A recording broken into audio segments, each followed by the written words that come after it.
The conference room felt smaller than usual. 23 pairs of eyes stared at me while Jennifer Lawson stood at the head of the table, her arms crossed, her expression carved from stone. "You're not cut out for sales, Solange." Her voice cut through the silence like a blade. "Your numbers are abysmal. You've single-handedly jeopardized an $800,000 target. Effective immediately, you're terminated." The room went silent. Someone coughed. Another person shifted in their seat. The VP of operations looked down at his phone. Nobody was coming to my defense. Jennifer slid a manila folder across the glossy table. It stopped right in front of me. "Security will escort you out. Hand over your laptop, your access badge, and sign the exit paperwork." My hands didn't shake. My voice didn't waver. I simply stood up. Bart picked up the folder and looked her directly in the eyes. "That's fine, Jennifer. I hope the pipeline holds up without me." She smirked. That condescending, victory-laced smirk that said she'd won. What Jennifer didn't know, what nobody in that room knew, was that I wasn't just another sales rep scrambling to hit quota. I was the root architect. Every CRM integration, every automated workflow, every single data structure that powered their precious sales pipeline had been built by me. I had the keys to the kingdom, and I was about to lock every door on my way out. 15 minutes later, sitting in the back of an Uber heading home, I pulled out my phone. One click, one command, one irreversible deletion. The $800,000 pipeline vanished. Every lead, every contact, every deal stage, gone. By the time Jennifer opened her dashboard that afternoon, their revenue had hit zero. Before we dive into how everything unfolded, a quick moment. If stories like this resonate with you, where accountability meets consequences, consider subscribing. We just hit our first milestone, and now we're working toward 2,000 subscribers. This is Payback Office, where the underdog doesn't just survive, they expose the truth. There's a subscribe button on your screen. If this story speaks to you, tap it. Now, let's get into how a single decision changed everything. My name is Solange Winters, and before that catastrophic meeting, I held two roles at Northbridge Solutions: Senior Sales Operations Analyst and Systems Architect. On paper, I was the person who made sure the sales team had everything they needed to close deals. In reality, I was the invisible engine running the entire department. I didn't grow up with a silver spoon. My parents ran a small hardware store in Ohio, the kind of place where you knew every customer by name and where a handshake still meant something. My father taught me that respect isn't about titles. It's about how you treat people when nobody's watching. My mother showed me that empathy isn't weakness, it's wisdom. Those lessons stuck with me. Even as I climbed the corporate ladder, even as I earned certifications in Salesforce, HubSpot, and advanced SQL, I never forgot where I came from. I never treated the interns like servants. I never dismissed the janitor or the receptionist. I remembered birthdays. I asked about families. I showed up. That's probably why it stung so much when Jennifer Lawson walked into Northbridge 18 months ago and immediately started treating people like disposable assets. She was a classic corporate climber, Harvard MBA, 6 years at a Fortune 500 tech company, and a reputation for turning around underperforming teams. Translation: she fired people fast and asked questions never. From day one, Jennifer made it clear she didn't value collaboration. She valued results. And if you weren't delivering them on her timeline, you were out. I tried to work with her. I optimized the CRM. I built automated reports. I streamlined the lead scoring system so the sales team could focus on high-value prospects. I even created a custom dashboard that gave her real-time visibility into every deal in motion. She never said thank you. Not once. Instead, she started micromanaging. She questioned my methods. She implied I was too technical and not commercial enough. When I pushed back on a decision to slash our customer support budget, she told me to stay in my lane. I should have seen the writing on the wall. Jennifer didn't just manage poorly. She cultivated toxicity like it was a corporate strategy. Within 6 months of her arrival, the entire culture at Northbridge had shifted. The open-door policy disappeared. The collaborative atmosphere evaporated. People stopped sharing ideas in meetings because Jennifer would either shoot them down immediately or steal them and present them as her own. I watched good people leave. Employees who'd built real value walked away because the environment became unbearable. But Jennifer's favorite targets were the people she saw as threats.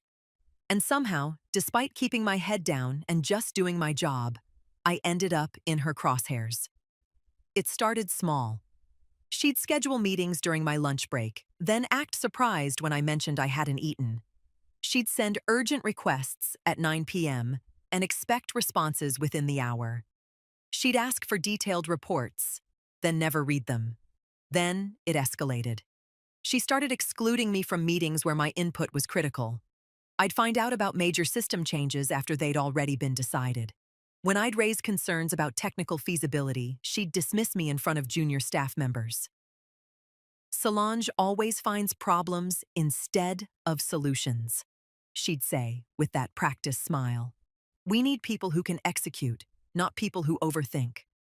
The irony was staggering. I'd built the entire infrastructure she relied on. Oh, every time she bragged about her team's efficiency, she was bragging about systems I'd created. Every time she showed impressive metrics to the executive team, she was presenting dashboards I'd designed. But recognition never came. Only criticism.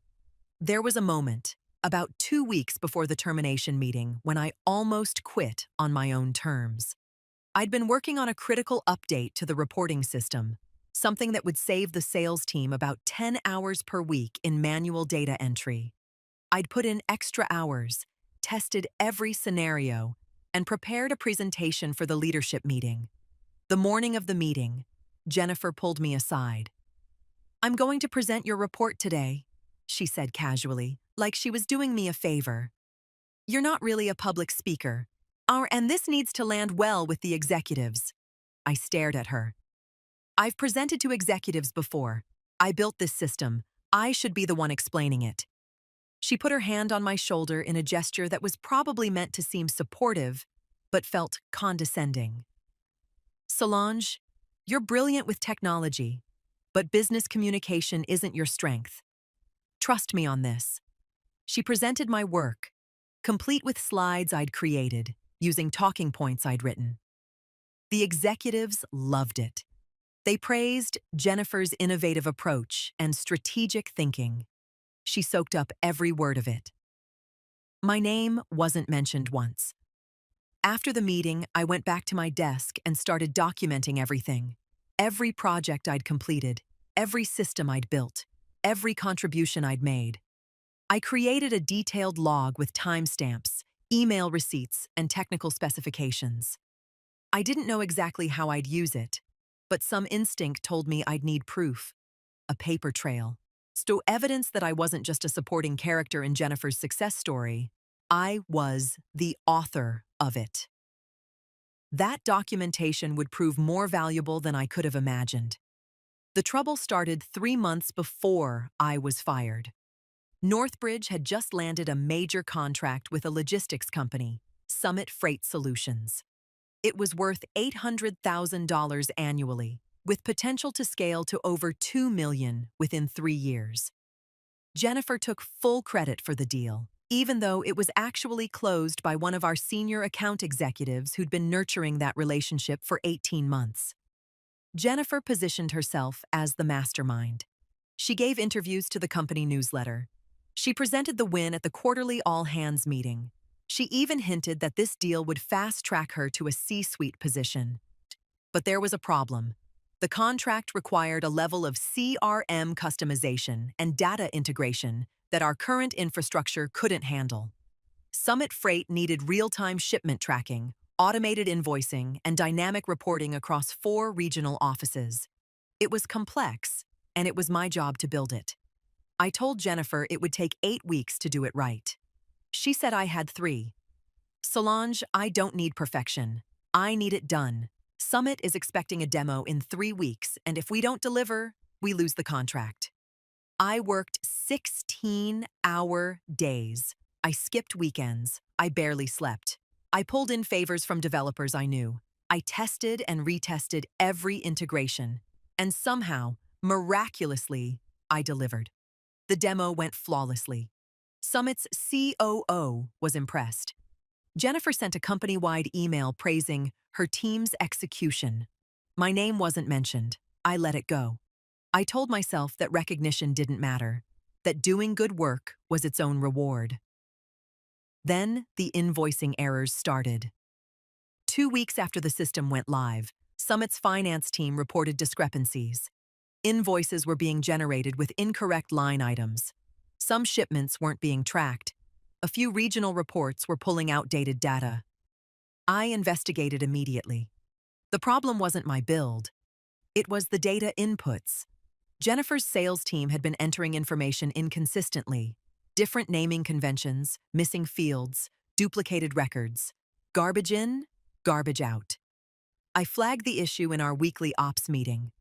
I showed Jennifer the audit trail. I explained that the system was working exactly as designed, but the team needed training on proper data hygiene. She didn't want to hear it. This is your system, Solange. You built it. You own it. If it's not working, that's on you. I tried to explain again. She cut me off. I don't have time for excuses. Summit is threatening to pull the contract. Fix it. Now. So I did. I stayed late. Again. I manually cleaned up thousands of records. I created data validation rules to prevent future errors. I built a training guide and scheduled sessions with the sales team. The errors stopped. Summit was satisfied. The contract was safe. Jennifer didn't acknowledge any of it. Instead, a week later, she called me into her office and told me I was being placed on a performance improvement plan. Your inability to anticipate system issues is concerning, she said, sliding a document across her desk. Yenny, you'll have 60 days to demonstrate improvement. If you don't meet the outlined objectives, we'll have to reconsider your role here. I stared at the document.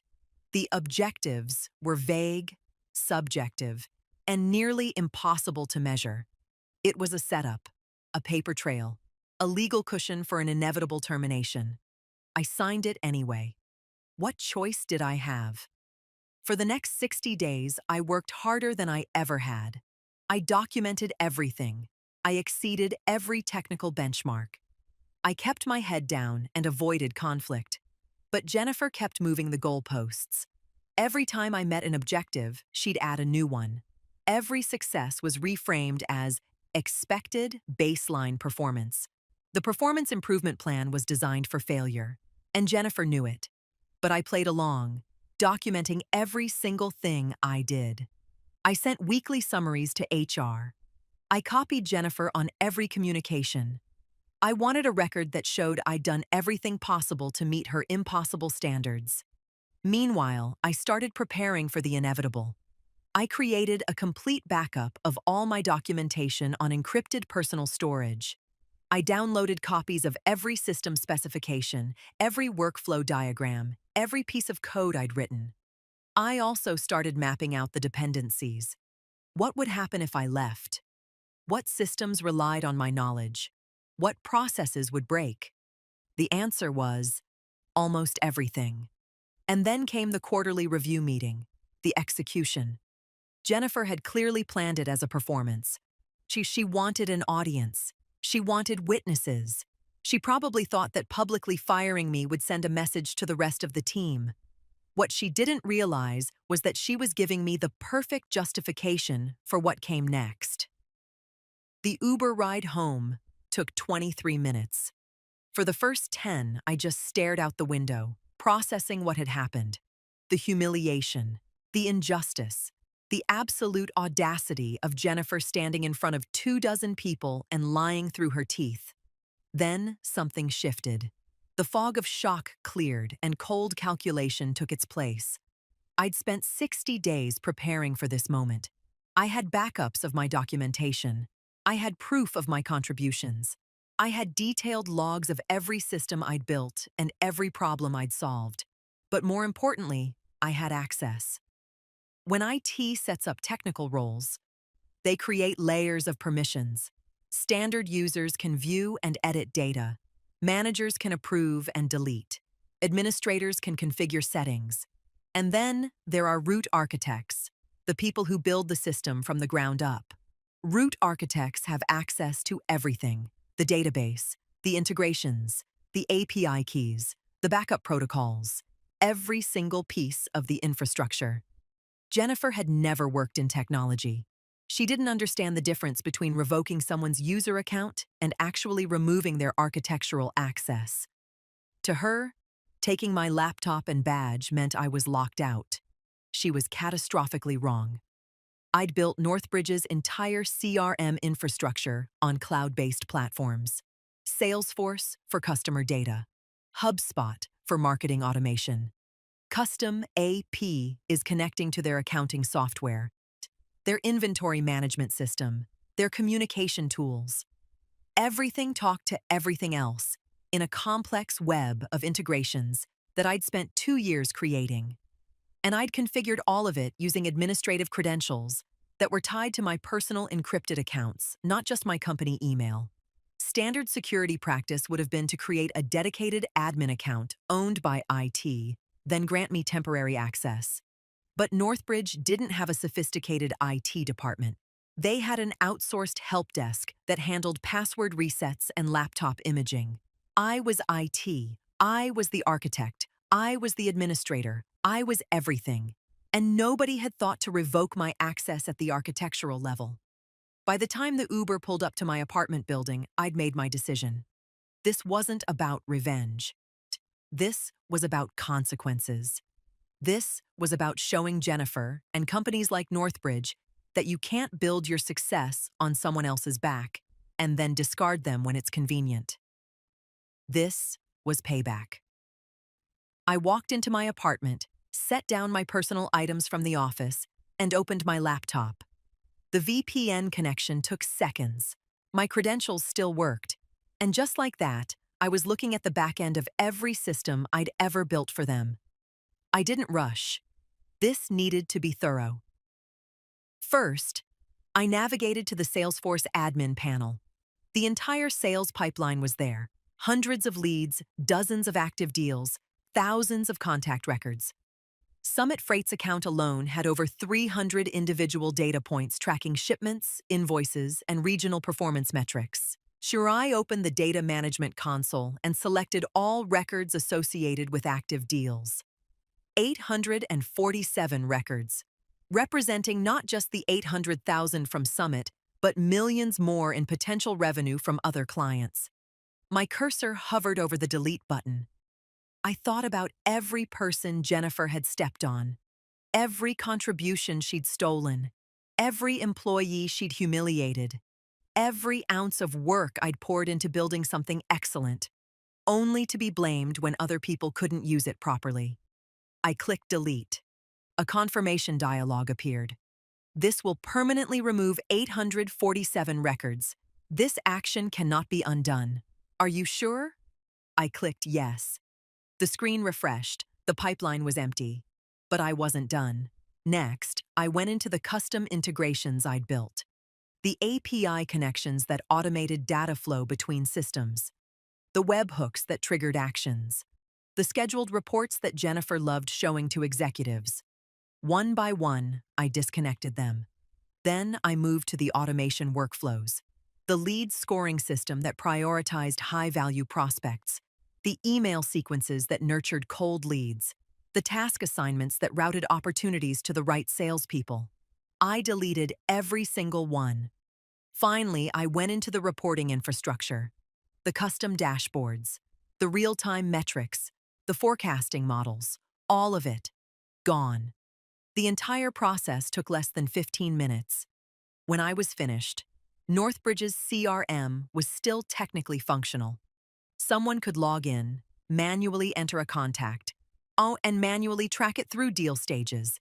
But every advanced feature, everything that made their sales operation efficient and scalable, had vanished.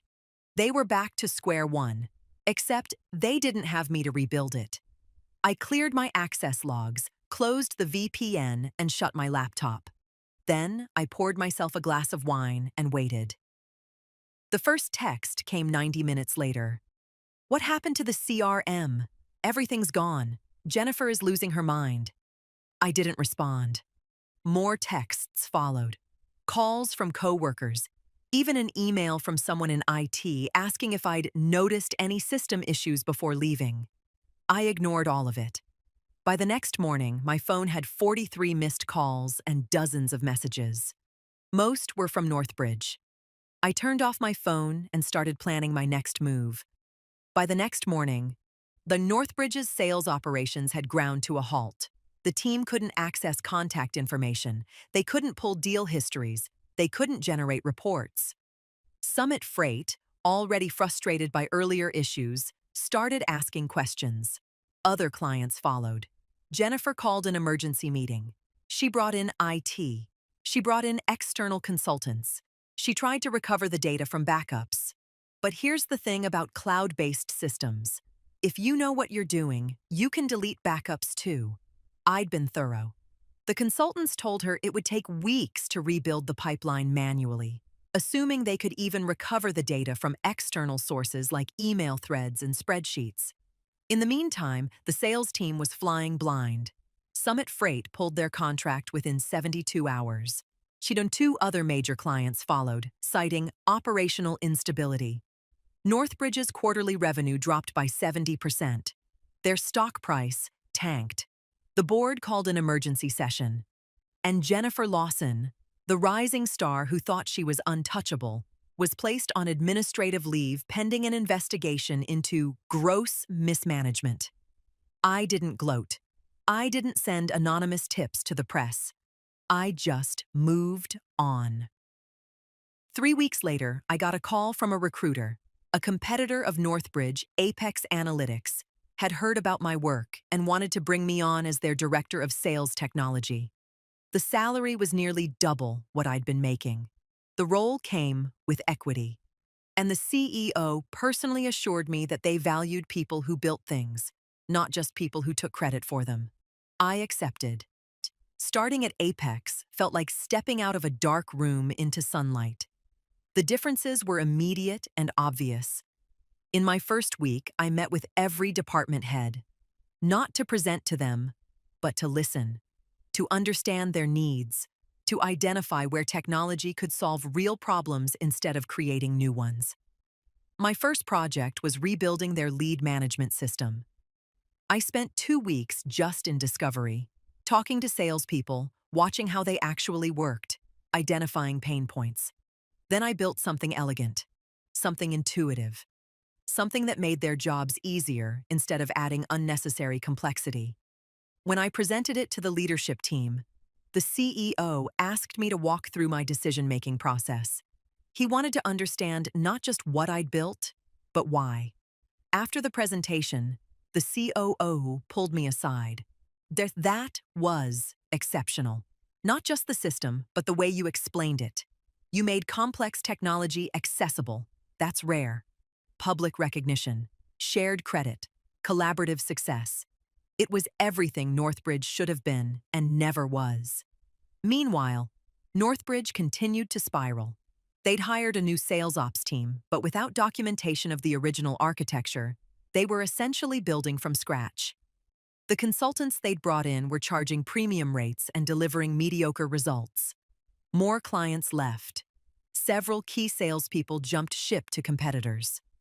Through my network, I heard regular updates. How Jennifer had tried to blame IT for the data loss.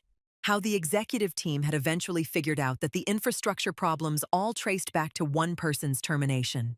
6 months after I started at Apex, I was promoted to senior director with expanded responsibilities. I was now overseeing not just sales technology, but marketing operations and customer success platforms. I had a team of 8 people working under me, and I managed them the way I wished I'd been managed. I credited their work publicly. I advocated for their ideas in leadership meetings. I protected them from unreasonable demands and impossible timelines. Jennifer's career effectively ended. After her administrative leave, Northbridge quietly let her go. She updated her LinkedIn with vague language about pursuing new opportunities. But months went by without a new position. The industry is smaller than people think. Word gets around. You can't build a career on other people's work forever. Eventually, the foundation crumbles. Looking back, I don't regret what I did. Some people might call it revenge. Others might call it justice. I call it consequences. Jennifer Lawson spent her entire career stepping on people to climb higher. She treated employees like tools, useful until they weren't, then discarded without a second thought. She built her success on the backs of others and never once acknowledged the hands that lifted her up. She thought she was untouchable because she had the title, the MBA, the boardroom presence. But titles don't build systems. People do. And when you disrespect the people who actually make things work, eventually, it all falls apart. What happened at Northbridge wasn't just about me getting fired. It was about a culture that rewarded credit takers over creators, a culture that valued optics over outcomes, a culture where loyalty was a one-way street. I didn't destroy that culture. I just exposed it. When the pipeline disappeared, it revealed how fragile their entire operation really was. They'd built a house of cards on the foundation I'd created, and when I removed that foundation, everything collapsed. The truth is, Northbridge could have prevented all of this. If Jennifer had treated me with basic respect, I would have stayed. If she'd acknowledged my contributions, I would have kept building. If she'd listened when I flagged problems instead of blaming me for them, we could have been a great team. But she didn't. There's a lesson in all of this. And it's not just about revenge or getting even. It's about knowing your worth. It's about recognizing when a situation is toxic and having the courage to walk away, even if walking away means burning a bridge. Too many people stay in bad jobs because they're afraid. Afraid of the gap in their resume. Afraid of starting over. Afraid of what people will think. But fear is just a story we tell ourselves. And sometimes, the scariest thing you can do is also the most liberating. When I deleted that pipeline, I wasn't just erasing data. I was erasing the power Jennifer had over me. I was reclaiming my agency. I was saying, you don't get to treat me like this and walk away unscathed. Did it cost Northbridge millions? Yes. Did it ruin Jennifer's career? Probably. Do I lose sleep over it? Not for a second. Because at the end of the day, I didn't do anything illegal. I didn't breach a contract. I didn't steal proprietary information. I simply removed the work I had created, work that was never properly credited, never fairly compensated, and certainly never appreciated. Some people build things, some people break things, and some people just take things. Jennifer was a taker. And when the thing she was taking disappeared, she had nothing left. I was a builder. And when I left, I took my skills, my knowledge, and my integrity with me. That's something nobody can delete. You are not your job. You are not your title. You are not what your boss says about you in a performance review. You are the sum of your skills, your values, and your choices. And when someone tries to diminish that, you have every right to walk away and take your value with you. The workplace isn't a family. It's not a charity. It's a transaction. You exchange your skills and time for compensation and opportunity. And when that exchange becomes one-sided, when you're giving everything and receiving nothing but criticism and disrespect, you have every right to stop participating. That's what Payback Office is really about. Not petty revenge, not malicious destruction, but natural consequences. The universe has a way of balancing the scales, and sometimes it just needs a little help. Every person who's ever been undervalued, overlooked, or pushed out by someone taking credit for their work understands this on a fundamental level. There's a breaking point where dignity becomes more important than a paycheck, where self-respect becomes more valuable than job security. I reached that breaking point in a conference room with 23 witnesses. And I made a choice. Was it the right choice by everyone's standards? Probably not, but it was my choice. And I own it completely. When you fire someone who holds the keys to your entire operation, you should probably make sure you change the locks first. They didn't. And they paid the price. Northbridge learned that lesson the hard way. Jennifer learned it even harder. And me? I learned that sometimes the best payback isn't revenge at all. It's success. It's moving forward. It's building something better somewhere else. And if that success happens to expose the fragility of a toxic system you left behind, that's just a bonus. So that's the story of how I went from being fired in front of an entire leadership team to wiping out an $800,000 pipeline and watching a toxic manager's career crumble in real time. If this resonated with you, if you've ever been undervalued, overlooked, or outright disrespected in the workplace, you're not alone. This channel, Payback Office, is built on stories like these: real experiences, real consequences, real accountability. We just crossed our first subscriber milestone, and now we're aiming for 2,000. If you want to be part of this community, hit that subscribe button. No fluff, no filler. Just stories that matter, told the way they deserve to be told. Stories about people who fought back when the system tried to crush them. Stories about consequences catching up to toxic leaders. Stories about dignity, self-respect, and the courage to walk away. This is Payback Office, where the underdog doesn't just survive, they win. Thanks for being here. Know your worth.